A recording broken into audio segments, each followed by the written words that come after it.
বেগমের কথা শেষ হতে না হতেই পিছন থেকে শোনা গেল মোজাম্মেল চৌধুরীর কণ্ঠস্বর। গমগমে কণ্ঠে তিনি বললেন, মেয়েটা কি দরজার মুখেই দাঁড় করিয়ে রাখবে নাকি? এমনি কতটা পথ জার্নি করে এসেছে ওরা। স্বামীর কথায় টনক নড়ল তাহমিনা বেগমের। কপালে হাত দিয়ে বললেন, তোকে এতদিন পর কাছে পেয়ে আমি সব ভুলতেই বসেছিলাম। থামলেন তাহমিনা বেগম। পৃথার দিক থেকে দৃষ্টি সরিয়ে তাকালেন তুর্যের মেজো কাকার মেয়ে ইরার পানে। আদেশের সুরে বললেন, তোর ভাবিকে তোর রুমে নিয়ে যা তো ইরা। মেয়েটা কতটা পথ জার্নি করে এসেছে, ওর এখন ফ্রেশ হয়ে বিশ্রাম নেওয়ার প্রয়োজন। মায়ের কথায় হৃদয় কুঁচকে এলো তুর্যের। তার এত বড় একটা রুম থাকতে তার বউ ফ্রেশ হয়ে বিশ্রাম নিতে ইরার রুমে কেন যাবে?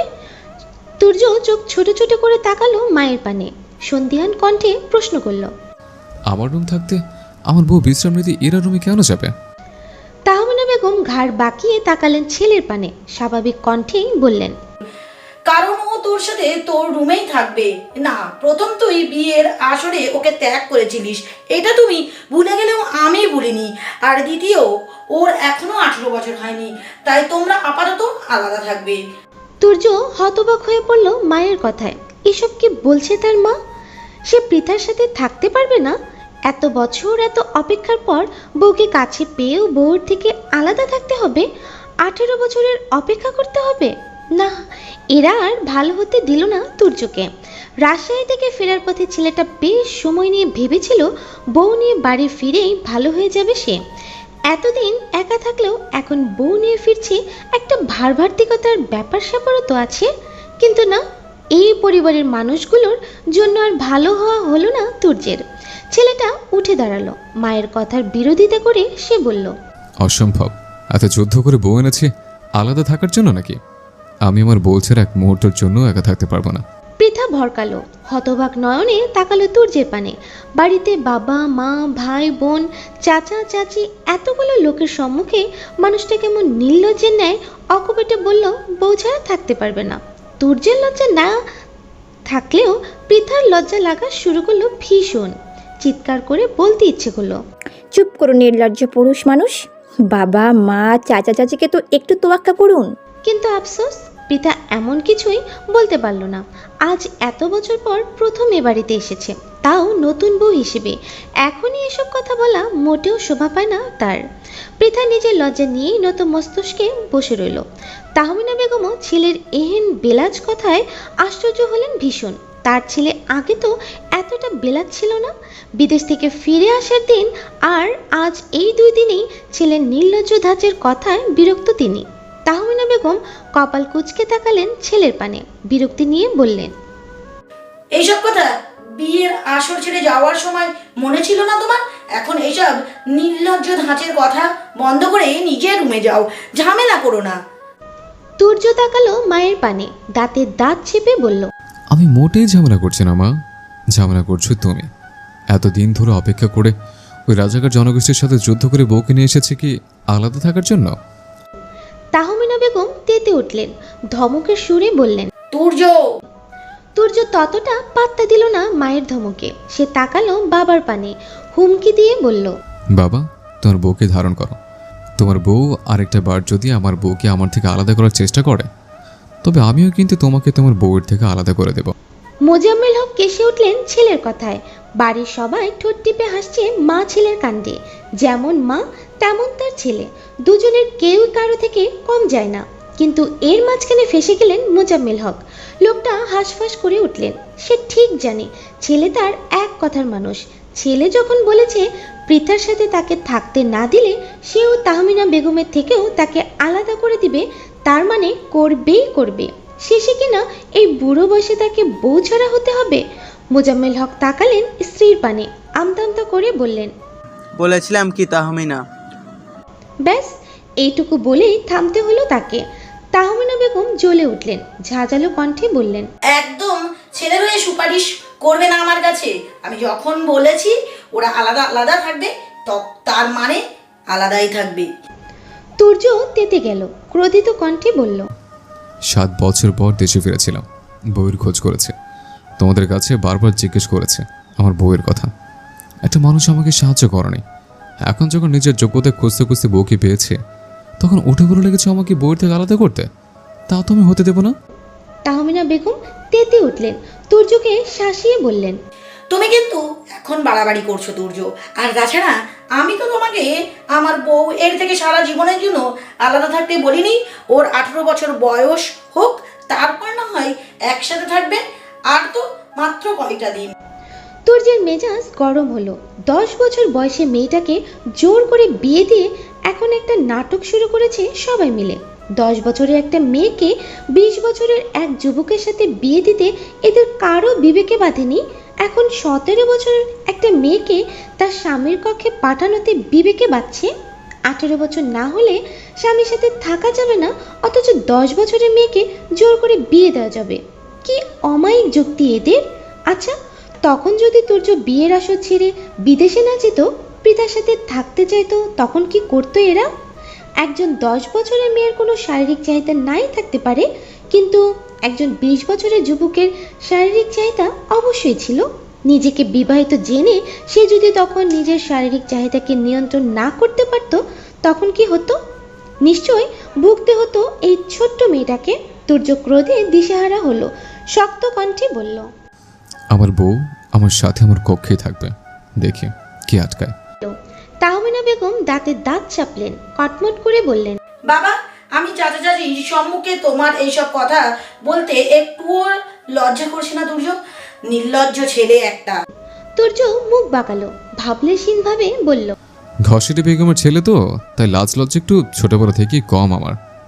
তাহমিনা বেগম ছেলেকে চোখ রাঙালেন, শাসিয়ে বললেন, একদম আজে বাজে কথা বলবে না বেয়াদব ছেলে।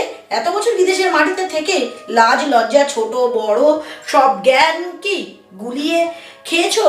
তো পাত্তা দিল না মায়ের কথায়। এগিয়ে গিয়ে সে পৃথার এক হাত চেপে ধরল নিজের হাত দ্বারা, স্বাভাবিক কণ্ঠেই বলল, রুমে চলো দেবো, কতটা বল জার্নি করে এসেছে, এখন তোমাকে নিয়ে আমার একটু বিশ্রাম নেওয়া প্রয়োজন। তুর্যের এহেন বেলাজ কথায় হতবাক হলেন উপস্থিত সবাই। তাহমিনা বেগম বিস্ফোরিত দৃষ্টিতে তাকালেন ছেলের পানে, পরক্ষণেই নাক মুখ কুঁচকে বললেন, বেলজ্জ নির্লজ্জ ছেলে, এতক্ষণ কি বললাম তোর কানে যায়নি? পৃথা তোর সাথে তো রুমে থাকবে না, ওর জন্য আমি অন্য রুমের ব্যবস্থা করেছি, ও সেখানেই থাকবে। তুর্য তাকালো মায়ের পানে, নির্লিপ্ত কণ্ঠে বলল, আমি নির্লজ্জ হতে পারি, কিন্তু শরমহীন নয় মা। তাই এখনো বউকে সবার সম্মুখে কোলে তুলে নিয়ে নিজের রুমে ঢুকে যায়নি। দয়া করে তুমি আমাকে তেমন কিছু করতে উস্কে দিও না। তাহমিনা বেগম আর কিছু বলার ভাষা খুঁজে পেলেন না। এতক্ষণ ধরে তো কম বললেন না, তবুও তার বেলার ছেলেকে শোনাতে পারলেন না কিছুই। তার এক কথা, বউয়ের সাথে আলাদা থাকবে না, এরপর আর কি বা বলার থাকতে পারে? তুর্যের হয়তো লাজ লজ্জা নাও থাকতে পারে, কিন্তু তার তো আছে। তারপরও এতক্ষণ কম যুদ্ধ চালালেন না তিনি। তাহমিনা বেগমের ভাবনার মধ্যেই তুর্যের ছোট ভাই তারেক এগিয়ে এলো ভাইয়ের পানে। এতক্ষণ সে দাঁড়িয়েছিল এখানে, গোল গোল চোখে দেখছিল পরিস্থিতি, কিন্তু ভাইয়ের শেষ কথাটায় আর দাঁড়িয়ে থাকতে পারল না তারেক। এগিয়ে এসে দাঁড়ালো তুর্যের মুখোমুখি, মাথা চুলকে প্রশ্ন করল, নির্লজ্জ আর শর্মহীন কি আলাদা ভাই? এই শব্দ দুটার মধ্যে পার্থক্য কি? তুর্য সরু দৃষ্টিতে তাকালো ভাইয়ের পানে, ঠান্ডা কণ্ঠে বলল, নির্লজ্জের শব্দটা 4টা অক্ষর দ্বারা গঠিত এবং শব্দের শেষে যুক্ত বর্ণের ব্যবহার রয়েছে।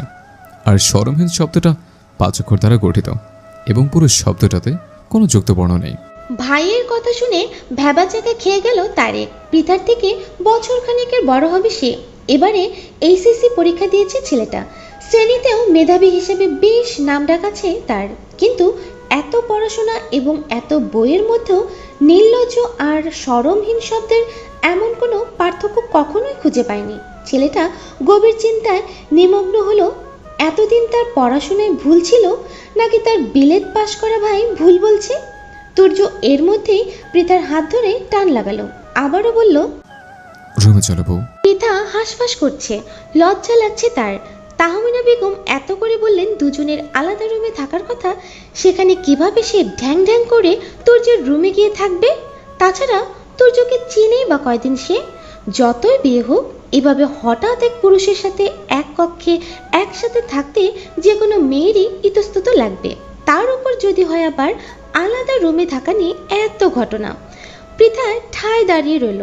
তুর্যের টানাটানিকে উপেক্ষা করে এক পাও এগুলো না সে। তুর্যের হৃদয় কুঁচকে এলো। তীক্ষ্ণ কণ্ঠে সে পৃথাকে বলল।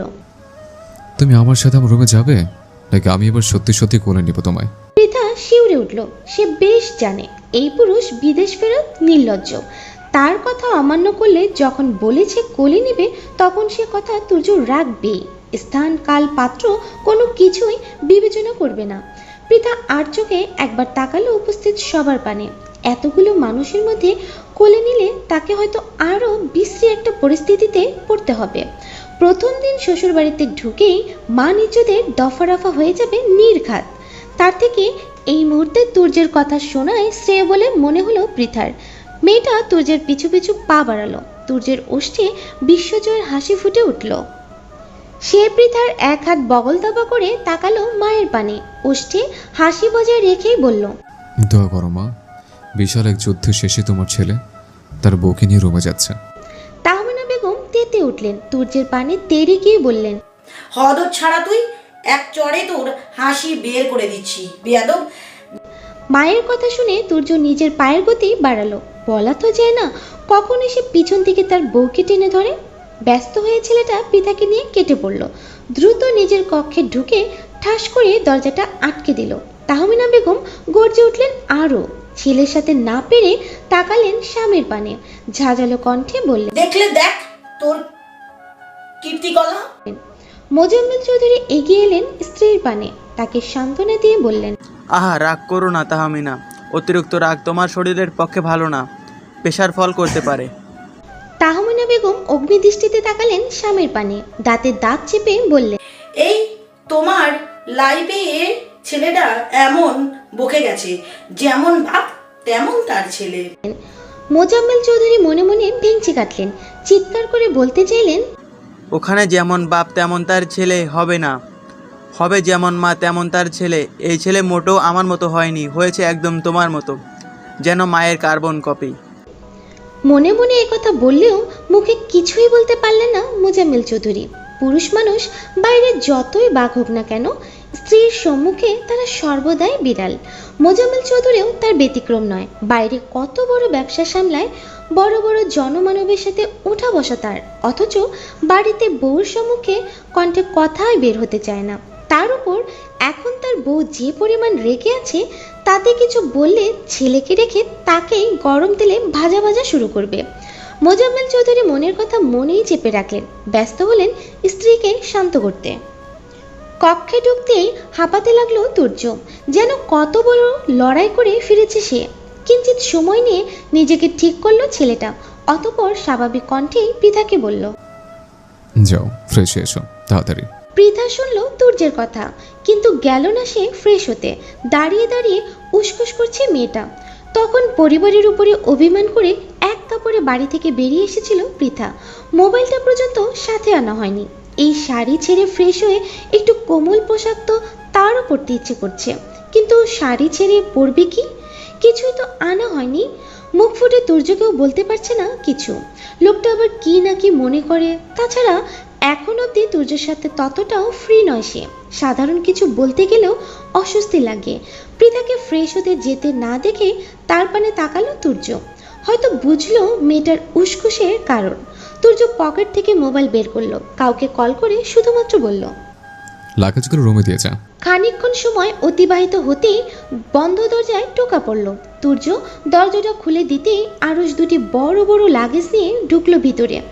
লাগেজ দুটো দিয়ে নিঃশব্দে আবারও বেরিয়ে গেল সে। তুর্য একটা লাগেজ এগিয়ে দিল পৃথার পানে। ঠান্ডা কণ্ঠে বলল, এখানে তোমার জামা কাপড় পেয়ে যাবে, তাড়াতাড়ি ফ্রেশ হয়ে নাও। পৃথা অবাক হলো, এই লোক তার জামা কাপড় কখন আনলো? আর তুর্য জামা কাপড় চাইলেই যে তার পরিবার লাগেজ ভরে দিয়ে দিবে তেমনটাও তো নয়। পৃথা অবাক হয়ে খুলল লাগেজটা। সাথে সাথেই চমকে উঠল। এগুলো তার আগের কোনো জামা কাপড় নয়, সব একদম নতুন। শাড়ি, থ্রি পিস, প্লাজো, টি শার্টে ভরপুর লাগেজটা। পৃথা বিস্মিত দৃষ্টিতে তাকালো তুর্যের পানে। কণ্ঠে অবগতার রেশ নিয়েই বলল, এসব আপনি কোথায় পেলেন? তুর্য হাসলো, মোহনীয় কণ্ঠে বলল, তোমার জন্য কিনেছে। পৃথা কিছু বলার ভাষা পেল না। কেমন যেন ভালো লাগলো তার এই বিষয়টা। এক দৃষ্টিতে চেয়ে রইল তুর্যের পানে। তুর্য দুষ্ট হাসলো। পৃথার পানে একটু এগিয়ে বলল, তোমারই বর, সারাদিন রাত দেখতে পারবে আপাতত ফ্রেশ হয়ে এসো। পৃথা লজ্জা পেল, ঝট করে মাথাটা নুয়ে ফেলল সে। লাগেজ থেকে একটা 3 পিস নিয়ে ব্যস্ত হয়ে ঢুকে গেল ওয়াশরুমে। খানিক সময় নিয়ে একদম গোসল সেরে বেরিয়ে এলো পৃথা। তুর্য ততক্ষণে বাড়ির অন্য ওয়াশরুম থেকে গোসল টোসল সেরে খাবার নিয়ে আবারও নিজের কক্ষে ফিরে এলো।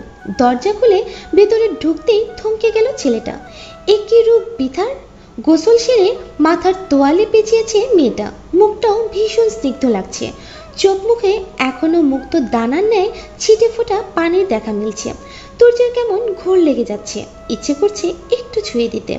গোসলের পর কোনো নারীকে এতটা স্নিগ্ধ লাগতে পারে আগে জানা ছিল না তুর্যের। যদি জানা থাকতো তবে ওই বিদেশের মাটিতে এত বছর সে পড়ে থাকতো না। পড়াশোনার চাঙ্গে তুলে ঠিক ছুটে আসতো বউয়ের কাছে। তুর্যের ঘোরের মধ্যেই তার পানে এগিয়ে এলো পৃথা, ইতস্তত করে বলল, আপনি ফ্রেশ হয়েছেন? তুর্যের ঘোর কাটলো। পৃথার পানে এক পলক তাকিয়ে বলল। হুম। থামলো তুর্য, একটু এগিয়ে তার হাতে ধরে রাখা খাবারগুলো টেবিলের উপরে রেখে বলল, খেতে এসো তাড়াতাড়ি। পৃথার খিদে পেয়েছিল এমনিও, খাবার দেখে খিদে যেন আরো বেড়ে গেল। সে কখন খেয়েছে, তারপর যদিও গাড়িতে তুর্যের জোড়াজুড়িতে একটু খেয়েছিল, তাও হঠাৎ পরিবার ছেড়ে আসা, নতুন মানুষের সাথে নতুন স্থানে গমন, অপরিচিত স্থান, বিভিন্ন চিন্তা ভাবনায় ভালোভাবে খেতে পারেনি। পৃথা বিরক্তি করল না, চুপচাপ খেয়ে নিল তুর্যের সাথে। তবে বিপত্তি বাঁধল খাওয়া দাওয়া শেষে ঘুমানো নিয়ে। এখন পৃথা ঘুমাবে কোথায়? তুর্যের সাথে ঘুমাবে? কখনো না। একে তো অপরিচিত এক পুরুষের সাথে এক বিছানায় ভাবতেই শরীর শিউরে উঠছে পৃথার, বুকের মধ্যে হাঁসফাঁস অনুভব হচ্ছে। তার উপর তুর্য তাকে 7 বছর আগে বিয়ের আসরে ত্যাগ করেছিল। ওই বিয়েটায় যেমন তুর্যের কোনো দোষ ছিল না, তেমনি পৃথারও তো দোষ ছিল না। তাহলে তাকে কেন শাস্তি পেতে হয়েছিল? মানুষজন কেন তাকে নিয়ে বাজে মন্তব্য করেছিল? শুধুমাত্র তুর্যের ছেড়ে যাওয়ার জন্য।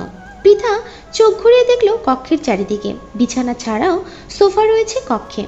আচ্ছা, এখন সে কি বাংলা সিনেমার মতো ওই সোফায় ঘুমাবে আর তুর্য বিছানায়? পৃথার হৃদয় তীব্র বিরোধিতা করলো তার এই ভাবনার। সে কেন সোফায় ঘুমাবে? সোফায় ঘুমালে তুর্য ঘুমাবে। তাহমিনা বেগম তো বলেছিলেন আলাদা কক্ষে থাকার জন্য। আলাদা থাকলে আর এত ঝামেলা হতো না। এখন দুজনেই 2 কক্ষে বিছানায় ঘুমাতে পারত। পৃথার ভাবনার মধ্যেই তুর্য বেশ আটসাট বেঁধে বসলো বিছানায়। সাথে সাথে পৃথা চেঁচিয়ে উঠল, ঝাঁঝালো কণ্ঠে বলল, সাবধান, বিছানায় আমার পাশে আসার চেষ্টাও করবে না। 7 বছর আমাকে ছেড়ে গিয়েছিলেন না? এখন আরও 7টা বছর আমাকে ছেড়ে থাকার প্রস্তুতি নিন। তুর্য যেন আকাশ থেকে মাত্রই টুপ করে পড়ল ধরণীর বুকে। বিস্মিত নয়নে তাকালো তার মুরগির বাচ্চার মতো বউটার দিকে। এসব কি বলছে পৃথা?